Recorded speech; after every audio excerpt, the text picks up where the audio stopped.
Nature's awesome power and its exquisite beauty live side by side in this chain of idyllic islands that tourists have yet to discover. Surprisingly different in profile and appearance, the group runs the gamut from smoldering volcanic peaks to mountainsides thick with tropical vegetation. Located at the southern end of the Windwards, the multi-island nation comprises St. Vincent, the capital and largest of the group, and the Grenadines, a chain of 36 islands and cays stretching south to Grenada.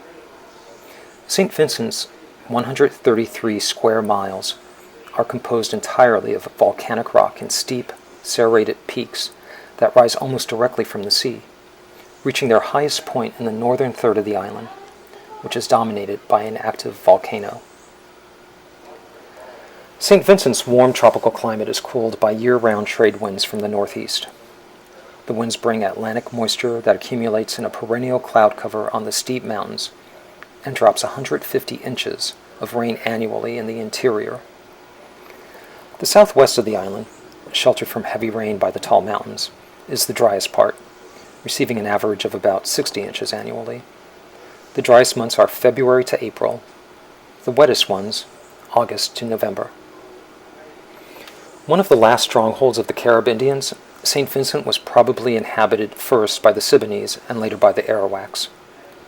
Pre-Columbian artifacts have been found throughout the island, and Arawak and Carib petroglyphs can be seen on rock faces in many places. Attempts by the British and French to establish colonies in the late 16th century were repelled by the Carib inhabitants. In 1675, a slave ship sank in the channel between St. Vincent and Bequia, one of the Grenadine islands. Survivors who managed to reach either St. Vincent or Bequia were assimilated into the Carib culture.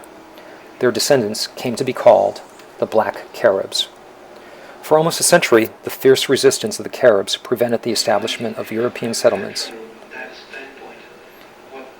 St. Vincent and the Grenadines became independent in 1979. If anything, it has the sound of the TV on it. As a result of a major regrouping of political forces and personnel in our country, we should certainly take advantage of his ability and capability as a politician. Is a major factor, and I think we'll take advantage of that. How will we do it? I think that his experiences, he has enormous experience in foreign policy and domestic policy, makes it possible for him to act within the new structures to oversee